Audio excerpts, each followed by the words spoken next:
കർത്താവിന് മഹത്വം. ഇന്ന് പ്രഭാതത്തിലും സാത്താന്യ ശക്തിയുടെ സ്വാധീനങ്ങളും പാപബന്ധനങ്ങൾ മാത്രമല്ല രോഗവും നമ്മെ എപ്രകാരം അടിമത്തത്തിലാക്കുന്നു. എന്താണ് രോഗത്തിന്റെ മുഖങ്ങൾ? നിങ്ങളുടെ മേൽ ഇപ്പോഴും അത് വാഴുന്നുവെങ്കിൽ, ഏതെങ്കിലും തരത്തിൽ നിങ്ങളെ വീണ്ടും രോഗത്തിന്റെ ശക്തികൾ അലട്ടുന്നെങ്കിൽ, ഈ വചനത്തിന്റെ കേൾവി നിങ്ങൾക്ക് നിശ്ചയമായും ഒരു വിടുതൽ പ്രദാനം ചെയ്യും. വളരെ പ്രാർത്ഥനയോടെ ഈ ദൂതുകളെ ശ്രമിക്കുവാൻ നമുക്ക് ഏവർക്കും ഇടയായി തീരട്ടെ. വളരെ പ്രതീക്ഷയോടെ തിരുസന്നിധി എന്നുള്ള പ്രഭാത വചന ശുശ്രൂഷ വ്യക്തിപരമായി നിങ്ങളുടെ ജീവിതത്തിൽ അനുഗ്രഹമായി തീരും. ഈ പാൽക്കാലവും ഒരു ദൈവിക സൗഖ്യം നിങ്ങൾ പ്രാപിക്കണമെന്ന് ദൈവം ആഗ്രഹിക്കുന്നു. എല്ലാ വാഗ്ദത്തവും നമുക്ക് അനുകൂലമാണ്. നിങ്ങൾ വിശ്വസിക്കുക, ആ അത്ഭുതം ഇപ്പോൾ തന്നെ സംഭവിക്കുവാൻ ദൈവം ഇടയാക്കി തീർക്കും. നമ്മുടെ ഭയവും നിരാശയും കുറ്റബോധവും പരാജയഭീതികളും അവിശ്വാസവും ദൈവപ്രവൃത്തിക്ക് തടസ്സമായി നിൽക്കുന്ന സംശയങ്ങളൊക്കെ ആണ് ദൈവിക മഹത്വത്തിൽ നിന്ന്, അത്ഭുതത്തിൽ നിന്ന് നിങ്ങളുടെ മേലൊരു ദൈവപ്രവൃത്തി വെളിപ്പെടാതിരിക്കുവാൻ നിങ്ങളെ തടയുന്ന സംഗതികൾ. ഇന്ന് പൽക്കാലം അപ്രകാരമുള്ളതിനെയൊക്കെ അവഗണിക്കുവാൻ, തള്ളിക്കളയുവാൻ, അല്ലെങ്കിൽ അതിൽ നിങ്ങൾ പുറത്തു വരുവാൻ ആഗ്രഹിക്കുന്നെങ്കിൽ ഈ പൽക്കാലവും നമുക്കൊരു വിടുതൽ പ്രതീക്ഷിക്കാം. സാത്താൻ മനുഷ്യവർഗത്തെ ബന്ധിക്കുവാൻ ഉപയോഗിക്കുന്ന രണ്ടാമത്തെ ഒരു ആയുധം അത്രേ രോഗം, മാരകമായ രോഗങ്ങൾ, പകർച്ചവ്യാധികൾ. ഇന്ന് ക്രമാതീതമായി വർദ്ധിക്കുന്ന അർബുദ വ്യാധികൾ എന്നുപോലെയുള്ള കഠിനമായ രോഗങ്ങൾ വർദ്ധിച്ചു വരികയാണ്. ഒരു ശക്തിക്കും തടഞ്ഞു നിർത്തുവാനും കഴിയുന്നില്ല. വൈദ്യശാസ്ത്രം നിരാശയോടെ ഇതിനെ നോക്കിക്കാണുന്നു. വിദഗ്ധരായ ഡോക്ടേഴ്സ് നിസ്സഹരായി തീർന്നു. മെഡിക്കൽ സയൻസ് പലപ്പോഴും പരാജയപ്പെടുന്നു. നാം ആശ്രയിക്കുന്ന വൈദ്യന്മാർ നിസ്സഹരായി തീരുന്നു. ആശയറ്റ മനുഷ്യൻ മരണത്തെ നോക്കി കേഴുന്നു. മരണത്തിന്റെ ഭീകരത അവന്റെ മനസ്സിനെ തളർത്തിക്കളയുന്നു. രാവും പകലും അവൻ ഒരുപോലെ. പ്രഭാതമായാൽ സന്ധ്യയായിരുന്നെങ്കിൽ എന്ന് ആശിക്കുന്നു, സന്ധ്യയായാൽ പ്രഭാതമായിരുന്നെങ്കിൽ എന്ന് ചിന്തിക്കുന്നു. ദിവസങ്ങൾ എണ്ണി എണ്ണി തള്ളി നിൽക്കുന്നു. എങ്ങനെ ഇങ്ങനെ ജീവിക്കാൻ കഴിയും? എങ്ങു നിന്നും എവിടെ നിന്നും ഒരു ആശ്വാസം, ഒരു സമാധാനം, സ്വസ്ഥത കണ്ടെത്തുവാൻ മനുഷ്യന് കഴിയുന്നില്ല. പിശാച് മനുഷ്യനെ അവന്റെ ചിന്തകളിൽ, ഓർമ്മകളിൽ, വിചാരങ്ങളിൽ അവനെ വേട്ടയാടുന്നു. അപ്പോൾ സംഭവിക്കുന്നത് മനസ്സുമെടുക്കുന്നു, ഉള്ളം ക്ഷീണിച്ചു പോകുന്നു, നമ്മുടെ ആത്മാവിന്റെ ശക്തി ക്ഷയിക്കുന്നു, നാം നിർജീവമാകുന്നു. അത് നിമിത്തം വീണ്ടും നാം കൂടുതൽ അശക്തരായിത്തീരുന്നു. നാം ചോദിക്കുന്ന ചോദ്യം, ആര് നമ്മെ സഹായിക്കും? ആരെന്നെ വിടുവിക്കും? ഒരേ ഒരു ചോദ്യം മാത്രം, ആർക്ക് എന്നെ വിടുവിപ്പാൻ കഴിയും? എനിക്കിനി ഒരു ജീവിതമുണ്ടോ? എനിക്ക് സൗഖ്യമുണ്ടാകുമോ? എന്റെ അവസ്ഥയ്ക്ക് മാറ്റമുണ്ടാകുമോ എന്ന് നിങ്ങൾ ചിന്തിക്കുന്നുവോ? എന്നാൽ ഈ പ്രഭാതത്തിൽ കർത്താവ് നിങ്ങളോട് പറയുന്നത് നിങ്ങൾ കേൾക്കുക. പിശാചിന്റെ വാക്കുകൾക്ക് നിങ്ങൾ ചെവി കൊടുക്കരുത്. അവന്റെ സംവാദം ഒരിക്കലും ശ്രദ്ധിക്കരുത്. അവൻ അറുക്കുവാനും മുടിക്കുവാനും വരുന്നവരാണ്. അവിശ്വാസം, സംശയം, നിരാശ എന്നിവ സാത്താന്റെ ആയുധങ്ങളാണ്. വിശ്വാസത്താൽ സാത്താന്റെ ആയുധങ്ങളെ ഉടച്ചു കളയുക, അവന്റെ തന്ത്രങ്ങളെ നിർവീര്യമാക്കുക, ദുഷ്ടന്റെ തീയമുകളെ കെടുത്തിക്കളയുക. വിശ്വാസം മാത്രം ഉച്ചരിക്കുക, വിശ്വാസം വാക്കുകളാൽ വെളിപ്പെടുത്തുക, അത് തന്നെ ആവർത്തിച്ച് പറയുക.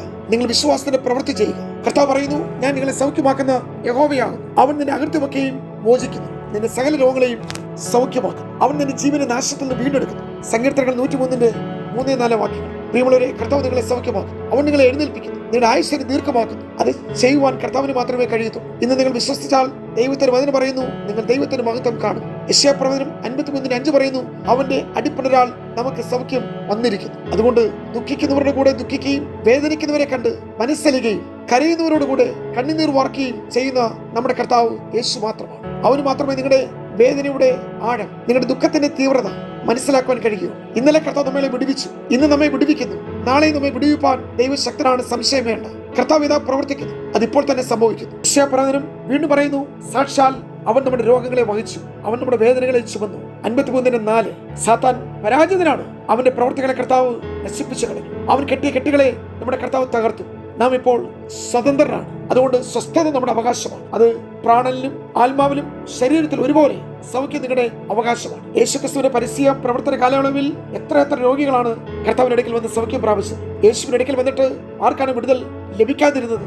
സൗഖ്യമാകാതിരുന്ന ഒരാൾ പോലുമില്ല. 12 സംവത്സരമായി രക്തസ്രവമുള്ള ഒരു സ്ത്രീയെക്കുറിച്ച് ലൂക്കോസിന്റെ സുവിശേഷം 8:43 മുതൽ കാണുന്നു. അവിടെ സമ്പാദ്യം മൊത്തം വൈദ്യന്മാർക്ക് കൊടുത്തു. ആരാലും സൗഖ്യം കൊടുക്കുവാൻ കഴിഞ്ഞില്ല.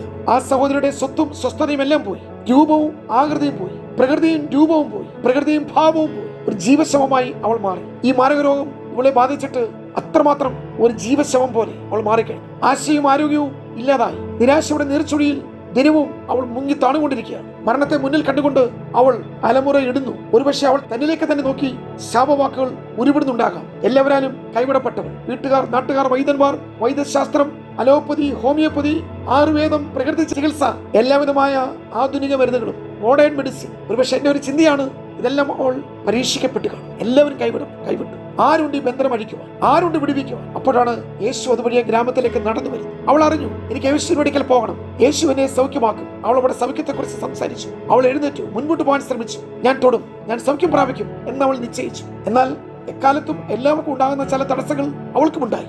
മതം ഒരു തടസ്സമായിരുന്നു. പാരമ്പര്യം ഒരു തടസ്സമായിരുന്നു. ജഡത്തിന് ബലഹീനത ഒരു തടസ്സമായിരുന്നു. ഈ വിധ ശക്തികൾ അവളെ തടഞ്ഞു. തടസ്സങ്ങളെ അവൾ പിറകിലേക്ക് തള്ളി. എത്ര എതിർപ്പുകളെയും അതിജീവിക്കുവാൻ അവൾ തീരുമാനിച്ചു. യേശുക്രിസ്തുമായിട്ടുള്ള ബന്ധത്തെ അതിനേക്കാൾ വലിയൊരു ബന്ധമില്ലെന്ന് അവൾ ഗ്രഹിച്ചു. ജീവനായാലും മരണമായാലും യേശുവിന്റെ അടുക്കൽ പോകുന്നതിന് ചെയ്യും അവൾ നിശ്ചയിച്ചു കഴിഞ്ഞു. ഇതാ അവൾ ഉള്ള ശക്തി സംഭരിച്ച് ഓടുകയാണ്. വഴി അവൾക്ക് തുറന്നു കിട്ടി. യേശുവിന്റെ പിറകിൽ ചെന്ന് അവന്റെ വസ്ത്രത്തിന്റെ തൊങ്ങിൽ തൊട്ടു. ഉടനെ അപ്പോൾ തന്നെ അവിടെ രക്തസ്രവം നിന്നു. യേശുവിൽ നിന്ന് തൊട്ട മാത്രയിൽ അവളിലേക്ക് ശക്തി പുറപ്പെട്ടു. അവൾ സൗഖ്യമായി. തടസ്സങ്ങൾ കണ്ടും അറച്ചും മടിച്ചും ന്യായവാദങ്ങൾ നടത്തിയും മതത്തിന്റെ തടസ്സങ്ങൾ കണ്ടും പുരുഷാരത്തിന്റെ ബഹളങ്ങൾ കേട്ടും അവൾ നിന്ന സ്ഥാനത്ത് തുടർന്നിരുന്നുവെങ്കിൽ അവൾ അവിടെ രോഗത്തിൽ മരിക്കുമായിരുന്നു. യേശു അവളെ തൊട്ടില്ല, അവൾ യേശുവിനെ തൊട്ടു. അവൾ സൗഖ്യമായി. ആ സമയം അവൾ തക്കത്തിൽ ഉപയോഗിച്ചു. നിങ്ങളുടെ സമയത്തെ നിങ്ങൾ തിരിച്ചറിയുക. ഇത് നിങ്ങളുടെ വിടുതലിന്റെ സമയമാണ്. ആ സഹോദരി യേശുവിനെ തൊട്ടു.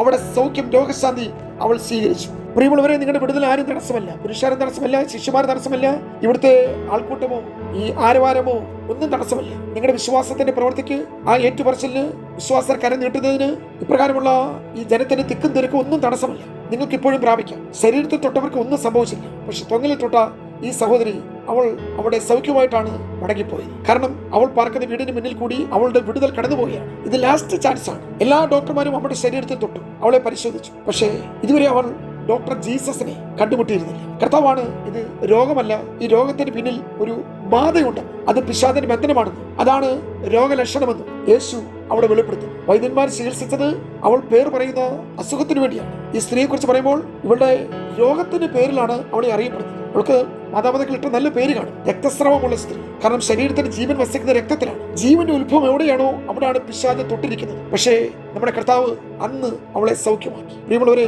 കർത്താവിന് 12 വർഷമുള്ള രോഗത്തിന്റെ പഴക്കം വിഷയമല്ല. ഈ മെഡിക്കൽ ഹിസ്റ്ററി കർത്താവിന് വിഷയമല്ല. ഡോക്ടർമാർ കൊടുത്ത ഫൈനൽ മെഡിക്കൽ ബുള്ളറ്റിൻ, ആ റിപ്പോർട്ട് കർത്താവിന് വിഷയമല്ല. കാരണം അവളുടെ സൃഷ്ടിതാവ്, അവിടെ നിർമ്മിതാവ്, അവിടെ ശില്പി, അവിടെ ശരീരത്തിന്റെ അപാകതകളും പോരായ്മകളും അറിയുന്ന കർത്താവ് ഇപ്പോൾ അവിടെ മുമ്പിലുണ്ട്. ആ സഹോദരി ഈ ആൾക്കൂട്ടത്തിനിടയിൽ അവൾ അവിടെ വിടുതലുമായി, വാഗ്ദത്തമായി, സൗഖ്യമായി, രോഗശാന്തിയുമായി, ഭാവിയുമായി തിരിച്ചു. ഇന്ന് നിങ്ങളുടെ ചാൻസാണ്. നിങ്ങൾക്ക് പ്രാപിക്കാം. വിശ്വാസത്തോടെ കർത്താവിന്റെ സ്ഥലത്തേക്ക് സമീപിക്കും. രഹസ്യ രോഗങ്ങളാകട്ടെ, വ്യാധിയാകട്ടെ, ദീനമാകട്ടെ, ബലഹീനതയാകട്ടെ, എന്തും ബാധകളെ നീക്കുവാൻ യേശുവിനെ കഴിയും. വിശ്വസിക്കാം, അത്ഭുതങ്ങൾ കാണാം. ദൈവം നമ്മെ സഹായിക്കും.